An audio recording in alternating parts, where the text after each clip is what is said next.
Hey, what's up, guys? Blaine Duncan here from Halloween Lives, a podcast of Michael Myers, joined week after week by my brother, Austin. What's up, dude? Welcome to episode 70. Dude, this is episode 70. How is this even happening right now? It's insane to think that we are 70 deep on this show.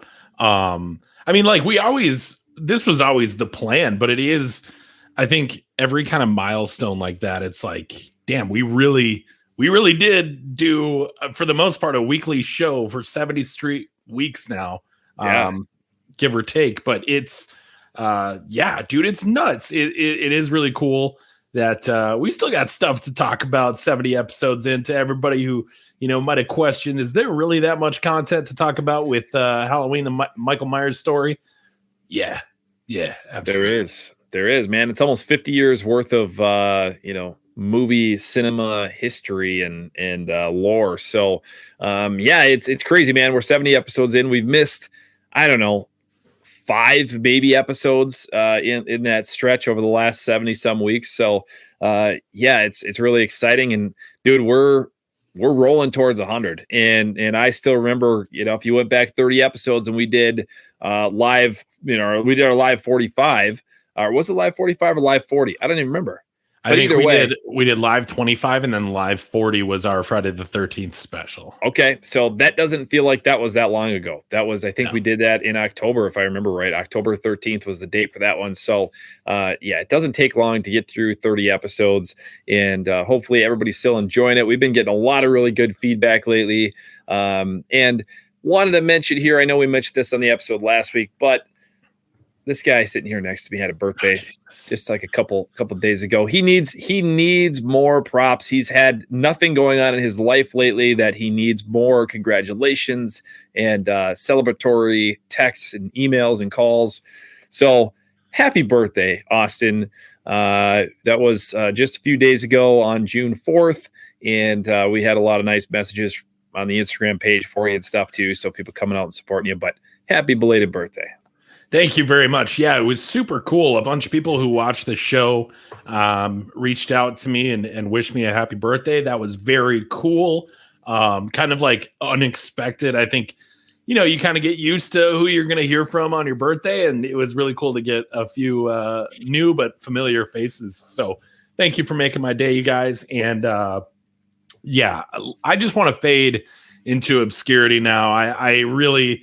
There's been too much love my way that I'm feeling guilty about it now. So just leave me alone. Tell me I'm a piece of shit or something. I really could use it at this point. Nah, we gotta keep the love going for Austin. He's the mad genius behind this podcast. So we're gonna keep that love going. But we are back with another episode. We are here to talk about something new and fresh. And this week we're gonna do something that, I'm not going to lie, it's a little bit tough for me to talk about this because we're going to maybe be throwing a few stones at the OG 1978 film. And let me preface this by saying, and as if you're a fan of this show or you've ever heard either one of us speak on this subject, we love this movie. It is my favorite movie of all time. I know it's one of Austin's top favorite movies of all time, if not his favorite, but it's the mecca of everything for the both of us. It's what kicked off this franchise. It's why we're here today. But we're going to take a couple jabs. We're going to throw a few left hooks and throw some things out there of things that really don't make a whole lot of sense continuity-wise with the 1978 film. Because there are a couple things in there as longtime fans of this film. Even when I watch it, and I watch it every single year on Halloween night, I'm always like, that really doesn't make a whole lot of sense. Like, why did they do that? That was a way they slipped up on it. So we're going to be talking about really continuity issues with this film in particular. And there's kind of some big blunders in there when you start to break it down. Now, Austin has not seen this list yet. I'm getting this from screenrant.com, so I want to make sure that I'm giving them a shout out because this is not a list that I came up with, but I think it is something that's worth discussing and going over. So this is going to be every major plot hole and continuity error in Halloween 1978. And we're going to start out, the first 3 actually revolve around the station wagon, which is really interesting because the station wagon, when you think about it, it really does play a pretty big role in this film, in the sense that this is how Michael's getting around, and the car is, staged off in the distance. And when he's watching Lori in the school, he's standing next to it, and he's driving the car when he's following Tommy. And, there's all these things that really revolve around the station wagon.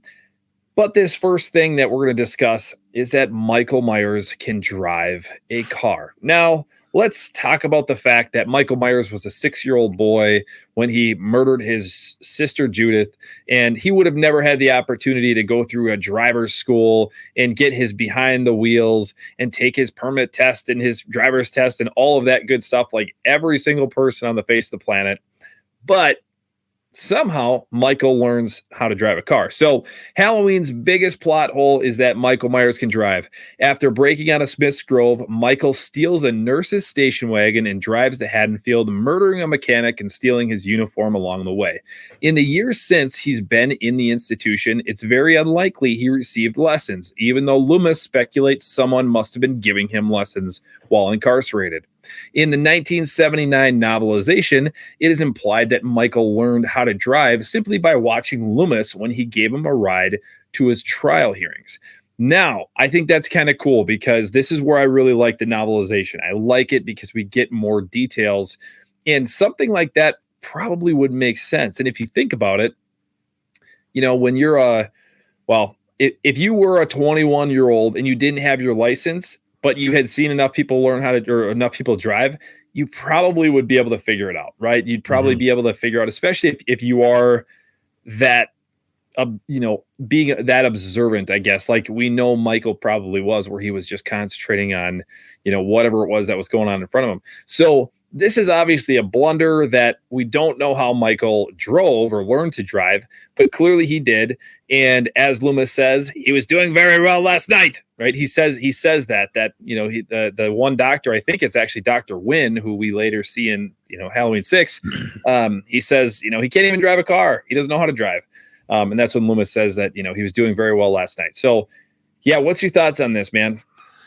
I really do like the theory that, even from a very early age, Michael was very observant and he had a plan to escape. I really like that because I think it was last episode where we discussed that, like, what makes Michael a little bit different than your standard horror villain is the methodical nature of his killing and his plans to come back. And so I do like the idea that, like, whatever took over Michael, even at 6 years old, he was watching Loomis and going, okay, like, at some point when I break out, when I need to get back to Haddonfield, this is going to be my best method of operation to get back. And, I really do like that. And I was going to say the only theory I would have is, you almost have to go to like the Curse of Thorn thing or some sort of possession that takes over Michael, that would lead him to give him those abilities. But it is very interesting. I mean, here's the thing too. He's not like unreal at driving the car. He's slamming on the brakes. But I mean, I guess to the same degree, he is kind of creeping around pretty well, with around the girls around Haddonfield High School. So I don't know. It's kind of one of those things where it is, you write this movie and Michael's off in this faraway institution. How are you going to get him back? He's clearly not going to have an assailant helping him get back to Haddonfield. So you got to give him the ability to get back there somehow. It wouldn't make sense for him to take a public transportation of any sort. But it is something they address it in the movie. So like they knew it was, potentially an issue, a plot hole. But they leave it up to interpretation because I'm going to guess there's really no awesome way to tell how Michael would have learned how to drive in a movie. That being said, got to go back to that novelization idea. Love that idea. And I think it makes sense for the character of Michael Myers. Doesn't, change the mythos of Michael Myers too much. Just proves, this dude's been thinking about escaping since the moment he was in Smith's Grove. I think the biggest thing for me is it's not even so much that he learned how to drive a vehicle, but it's that he got from Smith's Grove to Haddonfield and he did it in a very short period of time. Like, did he stop at like the 7-Eleven? Was like, hey, I know, I'm just here. I'm in my bed sheet, nightgown thing, assuming he did this post murdering mechanic or pre-murdering the mechanic, I should say. But how did he get to Haddonfield and how did he know where to go? Because as a 6-year-old, you probably don't really, you're not paying attention to road signs and street signs and things like that. This is pre GPS and, all that good stuff, like pre Google. How did he get there? It's a plot hole. I don't like to think too deeply about these kind of things because I think it tends to ruin the movie for me. I like to take it at face value. But I think for me, it does make sense that he could have had the ability to learn how to drive a vehicle by watching Loomis. And yes, I appreciate that explanation that the novelization gives that we really don't get a whole lot of in the film for obvious reasons, right? There's going to be a lot more detail in that book than there would be in the movie.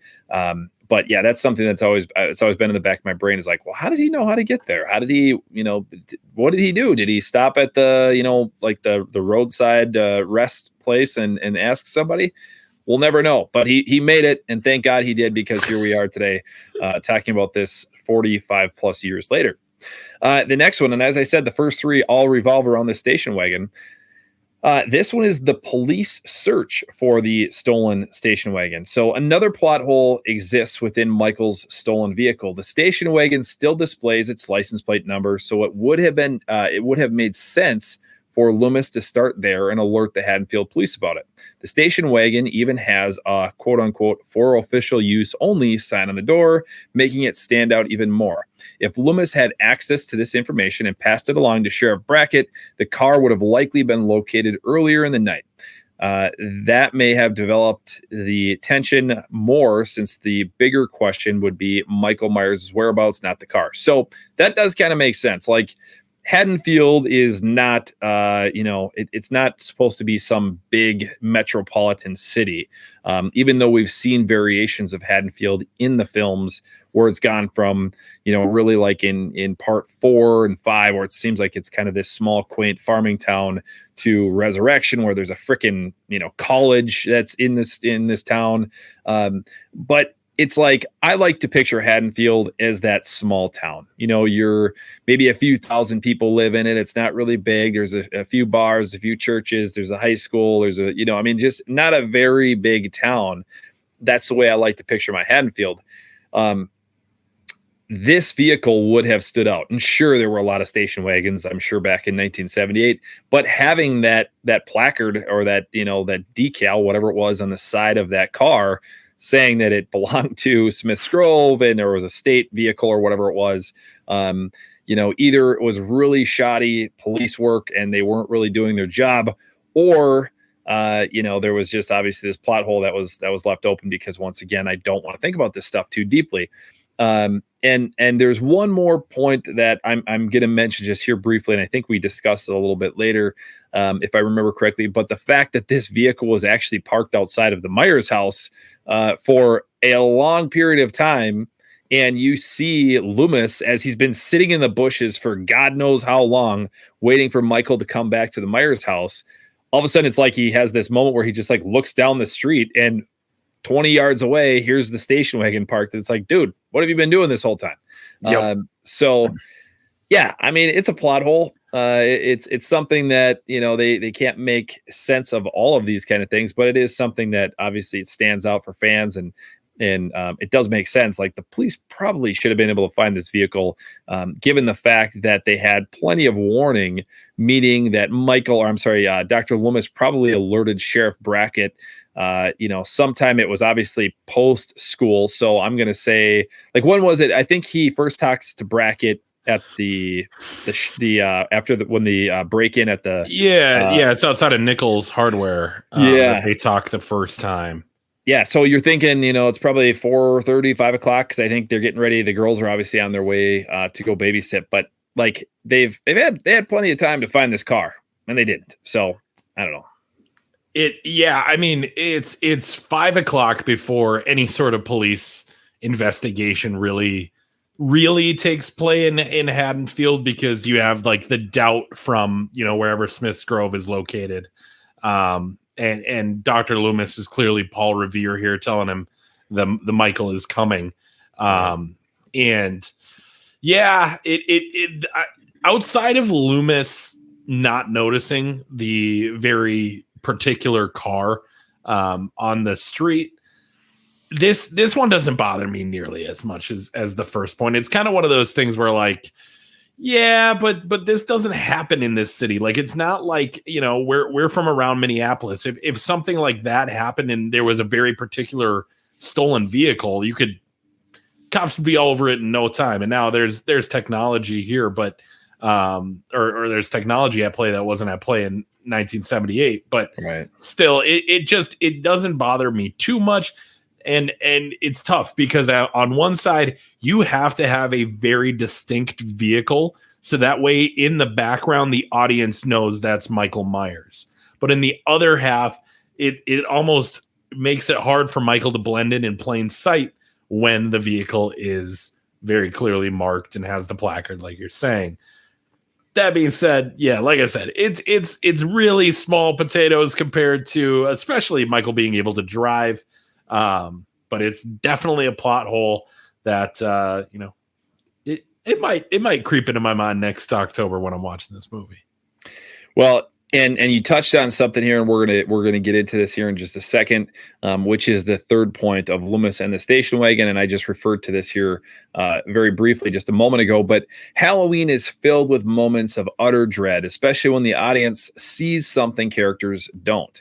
Loomis misses the car for the first time, failing to see Michael pass right behind him in broad daylight, referring to the Nichols hardware scene. There's another instance where Loomis should have noticed the stolen vehicle sooner, since it's parked a mere feet from him while he's standing outside the abandoned Myers house keeping watch. The car has likely been sitting there for hours since Michael has been off disposing of Laurie's friends. It would have made more sense if Loomis was walking around the neighborhood and spotted it when he heard Laurie screaming, rather than missing something that's literally right in front of him. So I agree with that. I think that's a really good point. First off, it would have made more sense if Loomis had kind of been combing the neighborhood and had come across the vehicle. That would probably that would eliminate that. Wait, you've been standing out here for how long and you didn't see that vehicle that yeah. was stolen from you like less than 24 hours earlier?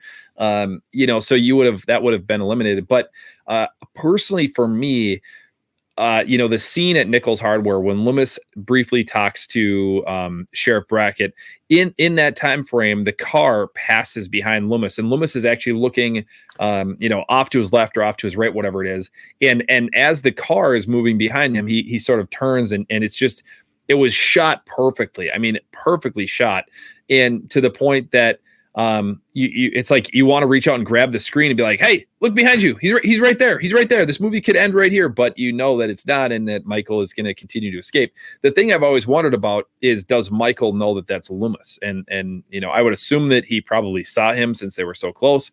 But you have this really great scene. And I always thought that from a filmmaking perspective, that was really well done. It was really well shot. That was well thought out, the way that whole scene was designed, and that setup of not only explaining that there'd been this break-in at this hardware store. They talked about some teenagers who stole a couple Halloween masks or whatever they said, and some rope and a knife.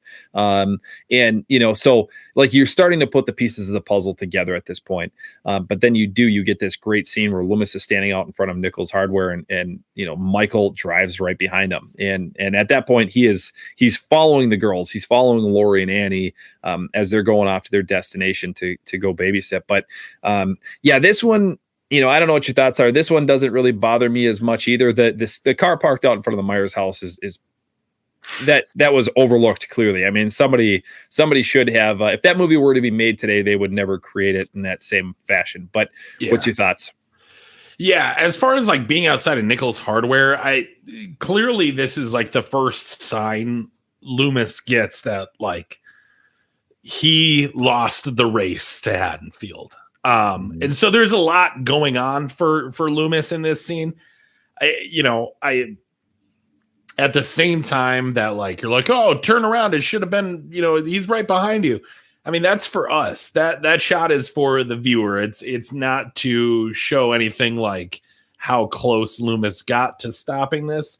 It's very much just like a constant reminder that Michael is out there and moving, and you don't know what his next move is. So I'm okay with it. If it means there's a continuity error to get that shot that you're talking about, like, worth it, dude. It's that's up there. Like, as far as daytime scenes, it's one of the coolest shots in the movie. Yeah, I agree. And you actually, if you watch that shot, especially if you can watch it now in 4K or any of the really high definition versions of that film, like you can see Michael in the car, which is even cooler. Like, it's just you see Michael driving, and I'm always fascinated by that there's this dude driving around this town in a white mask, and nobody's really thinking anything of it, because he was being spotted by other people, and which is kind of cool. And this just reminded me, so in part 2, when the nurses and Bud and Jimmy are talking in the kind of like the break room of the hospital, sort of towards the beginning of the film, and the one nurse says that somebody saw Michael walking in a field. I was like, I never know if that was meant to be taken like literal, did somebody just think they saw this dude and it was just like a rumor that was spread, or did somebody actually see Michael walking in this field or whatever it was. I always thought that was just kind of a cool little thing, that it was like, oh, that'd be actually kind of cool. Like, Michael was spotted, like somebody saw him before all this stuff was going on. But either way, it's kind of cool, because it's like, yes, if you saw Michael, you basically saw the Grim Reaper passing through your street.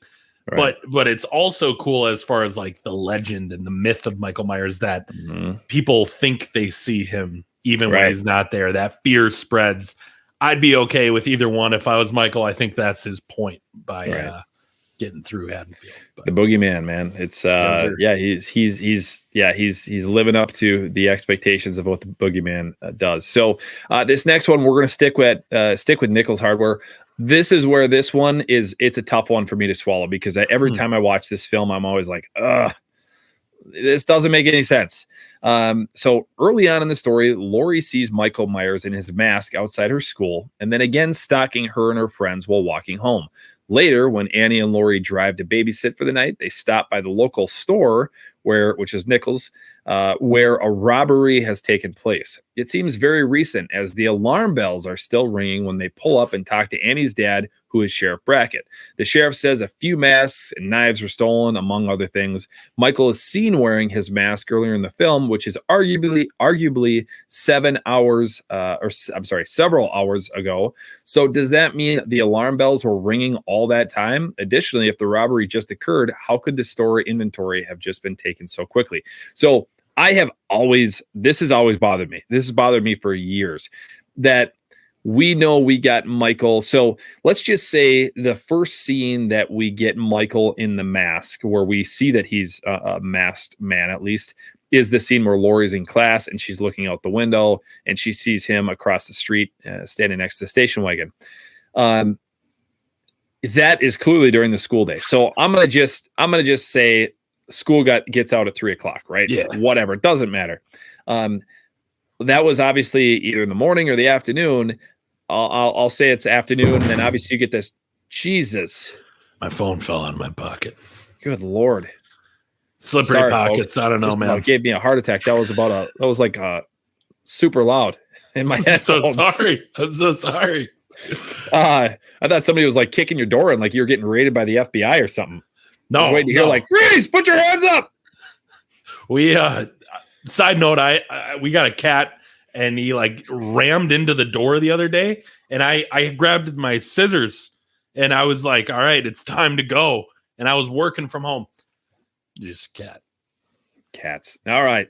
Anyway, back to the program. So we're talking about Nichols Hardware, it being broken into. It doesn't make any sense that we had seen Michael in the mask earlier on in the film several times, both in front of the school. You get the scene where he's watching and following Tommy leaving school, and then you get him watching the girls, following the girls in the car. That whole speed, hey jerk, speed kills. That whole scene, all of that happens before the Nichols Hardware scene. So it is like, Well, first off, wouldn't the business have, if it's a school day, so that means it's a Monday through Friday.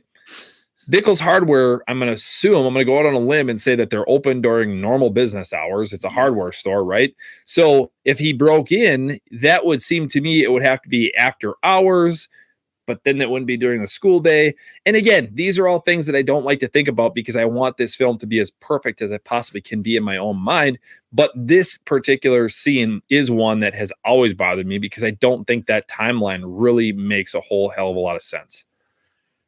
No, I've never thought of this ever. But it's so true because I believe the scene with Tommy or with Lonnie happens after Lori sees him out the window, correct? Right. Yes.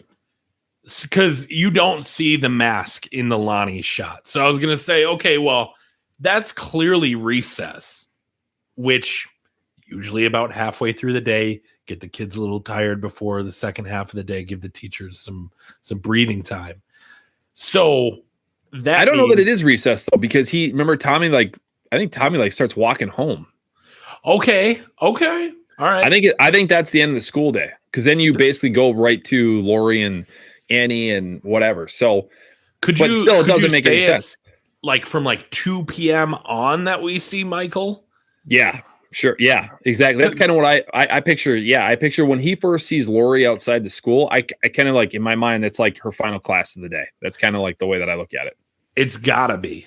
That's like the only way that the alarms going off would make sense. But to your point, why is Nichols Hardware alarmed and security is on during normal business hours when people are walking in? The only thing no, because there were no witnesses. I was going to say when he busted a window, it sent the alarms, but why would nobody be like, oh, somebody broke our window. There's somebody coming in here and grabbing rope and masks. Right. That's a really tough point because the only time it would make sense is if Michael did it in the middle of the night, the previous night. Yeah. Or if he had done it, let's say the scene where Annie and Lori pull up to the hardware store, just, they're smoking pot and they pull up and Sheriff Brackett is out there. That scene, it's getting later in the afternoon. It's early evening, I think, in my mind for that. I'm picturing that as like a 5:15, 5:30. The sun is just getting ready to start going down. And so if Michael, let's say the hardware store had been open till 4:00, and I know we're getting way into the weeds on this, but even let's just say the hardware store was open till 4:00, and sometime between that 4 and 5 o'clock hour, Michael broke in.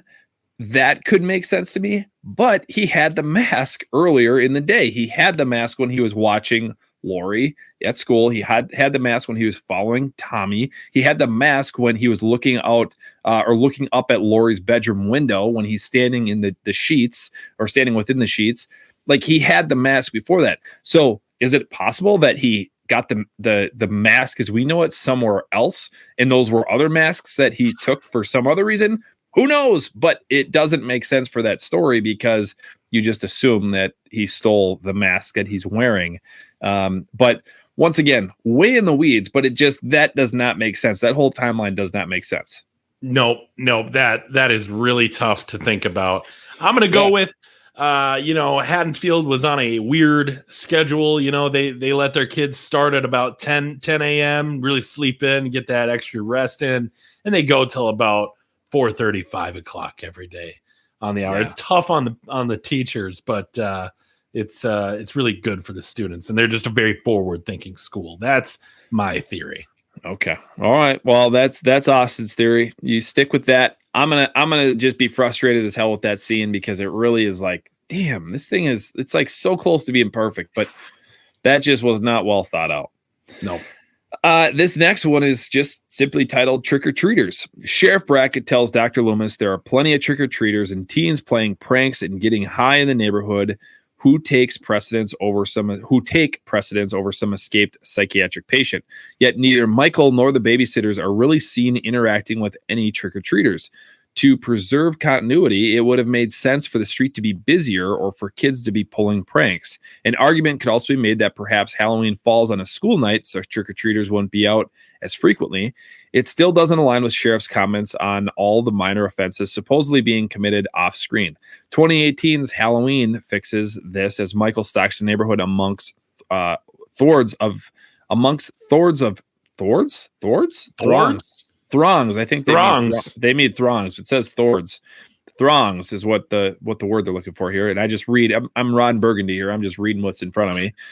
I think they made throngs of oblivious trick-or-treaters. So that's where 2018 killed it because, dude, I want to go trick-or-treating in that Haddonfield. That looked freaking sweet. But really, the only shot we get of any trick-or-treaters whatsoever is when Lori is she's walking home from school and there's like it's daylight out and you see some kids trick-or-treating and otherwise you don't really see any trick-or-treaters. That would be my only point is that clearly we do see these trick-or-treaters are trick-or-treating during broad daylight. Right. It's like right after school activity. I mean, it's kind of right as Lori's getting home and you have the clothesline scene is when you're getting trick-or-treaters out there. Right. So that would she's be waiting. I think it's that does she see him when she's waiting for Linda to pick her up, or not Linda, Andy to pick her up? I think that's what it is. Yeah, I think so. Yeah, they're out in the neighborhood and it's broad daylight. So that would be my only thought is like, which for maybe good reason for safety, these kids weren't out during the night for trick-or-treating, but that was never the case for us growing up. It was like you don't even head outside until the sun is down. Right. And it's October, so the sun goes down fairly early, at least here in the Midwest. And I don't know, man. I guess that's just how they do it in Haddonfield. Is the kids were out early and Michael was out late. Right. Yeah. And I think, you bring up a good point. And I think the other thing is this article talks about maybe it was a school night.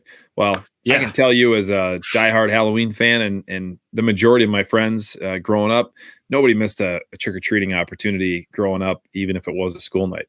Might not have been as late of a night, right? You might not have stayed up and done more, like watched horror movies or whatever, but there was trick-or-treating that was happening. So, I think that's where Rob Zombie. Well, I think that's where Rob Zombie's Halloween was that Halloween 2? Yeah, that's when he runs into the kid on the street and he's like, "Are you a giant?" Is that that's Halloween 2? I think that's right? Halloween 2. But there are a lot of good Halloween night scenes of trick or treating in the first one as well.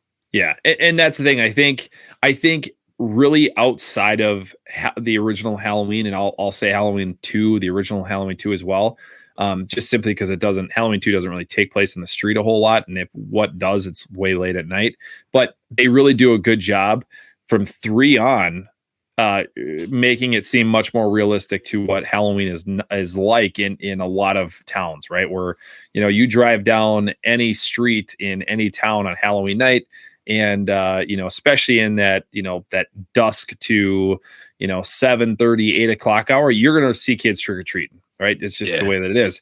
I think that's where they did miss the mark a little bit there. And I know that Sheriff Brackett does talk about that there's, there's people on the streets and pulling pranks and things like that. And, we really don't see a whole lot of that.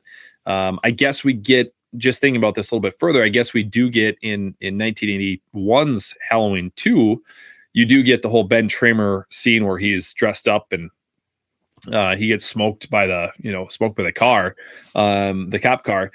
I guess there is that. We do see some trick or treating there. You get the kid with the, he bit in. I think it's supposed to be a razor blade. Definitely. He's bleeding. That's a horrid scene, by the way. Every time I see that movie, I'm like, oh God, that would be horrible. It looks like he bit into a razor blade.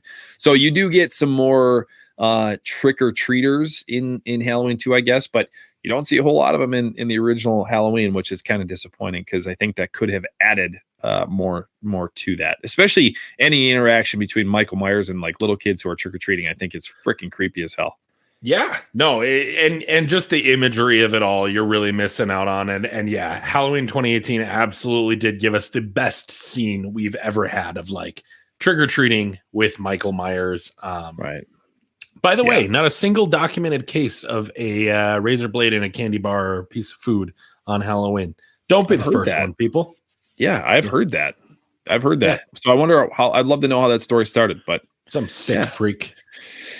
So the next one is Michael's knife in the climax. So another continuity flub occurs with Michael and his butcher knife. During the climax, Laurie stabs Michael and drops the knife in the living room before heading upstairs. Michael has the knife when he's later attacking Laurie in the closet, and she drops it after stabbing him again. At the end of the movie, the closing shots show different parts of the house. In the living room, the knife is exactly where Laurie left it the first time, even though it should be upstairs. Michael isn't depicted in Halloween with multiple knives, even though the sheriff says earlier, a few knives have been stolen from the store. So I think this was just a blunder. They just used that piece of footage, that I'm sure was just like an extra, almost B-roll type shot that they used. But yes, you see the knife laying there next to the couch. And that doesn't make sense it doesn't make sense no matter what, because Michael has the knife. He follows Laurie upstairs. There's the whole scene with him busting into the closet. And I think I'm trying to think of how, I think he has the knife at the top of the stairs, doesn't he? Isn't that what it is? Well, he definitely has it when he's coming through the closet. Without a doubt. And then what do you mean at the top of the stairs when there's like the mask, he takes his mask off? No. The scene where she's saying to Lindsay and Tommy, like, I want you to go downstairs and I want you to, run to the Wallaces or whatever the hell she said, not Wallaces, whatever she says. And then like you see like the shadow behind them and they all turn and scream, and Michael's standing at the top of the stairs. I can't remember if he has his knife there or not. Doesn't matter. He had the knife after being stabbed, down in the living room area, and somehow the knife reappears. So I think I just chalked this one up to as this was just a blunder, something that somebody overlooked, and they used that shot. And it is what it is. This is the kind of thing that I don't get too worried about. This kind of thing. Maybe the ending of the movie with all these shots is not, set in time either. It's little fragments and stills from that night of Halloween. I don't know. Yeah, it doesn't bother me even a little bit. No, not at all. And then finally, the last one is time continuity errors. So time moves at an alarming rate in Halloween. At the beginning, Michael watches his sister Judith and her boyfriend run upstairs to mess around. It takes less than a minute for him to enter the house, grab a knife, and hide in the living room while Judith's boyfriend is seen pulling on his shirt and leaving. We'll talk about this in a second. What exactly did Judith and her boyfriend accomplish that finished so quickly? Later on in the story, Annie picks Laurie up to babysit. It looks to be late afternoon, and the sun is far from setting. By the time they arrive at their respective houses, it's dark out. Haddonfield is not that big of a town, so why did it take so long for them to drive there? So we'll break this down into two parts here. Number one, we've talked about this on the show. Judith and her boyfriend. Yeah, that was a 1 minute. I don't know. I mean, I feel bad for Judith. I feel bad for both of them, I guess, quite honestly. But they went upstairs to mess around, and literally 1 minute after going upstairs, he's coming back downstairs pulling his shirt on. So they did something. What happened in that 1 minute? Nobody really knows. But either way, I feel bad for both of them. So yeah, you get that, and then you also have this scene that I know exactly what they're talking about, and it has also bothered me. You get the scene once again at Nichols Hardware where it does appear to be late afternoon, maybe very early evening, but late afternoon for sure.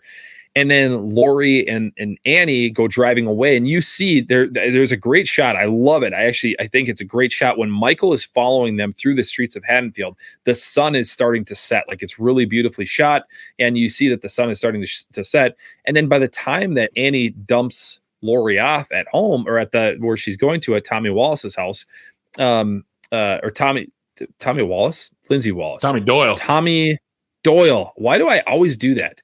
Tommy Doyle. Because Tommy Wallace is another person. I know. In this world. It's Friday the 13th. Yes. Yeah, I know. It screws me up. Tommy Doyle's house. Yeah, we're good. Tommy Doyle's house. She drops him off, or she gets dropped off at Tommy Doyle's, and it's dark out. So, to the point of this article, the town is not that big. You know, in my mind, from Nichols Hardware to Tommy Doyle's front steps, it should have taken them less than 5 minutes. So why did the sun go from being completely up to, you know, not? Who knows? Maybe they stopped and did something, but we don't get to see that piece of it. But that too has always bothered me when it comes to like the continuity piece of this film. Yeah, I mean, I've always thought of it like we really just didn't get a great shot of how the sun was looking, and the sun did set very fast. It does seem to go from like sunset to pitch black pretty darn quick, but maybe they were heading east, you know, and I don't know. I don't have a great, you know, understanding of how that would work. The Judith and her boyfriend thing, man, it's tough. You know, it's tough. What are you going to say for the poor guy? What are you going to say for the poor girl?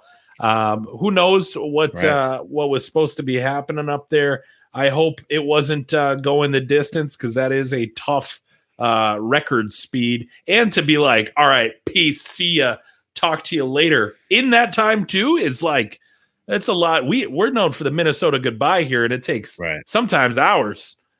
Just saying goodbye that quick is pretty tough, but you know, guy gets it done. He's efficient.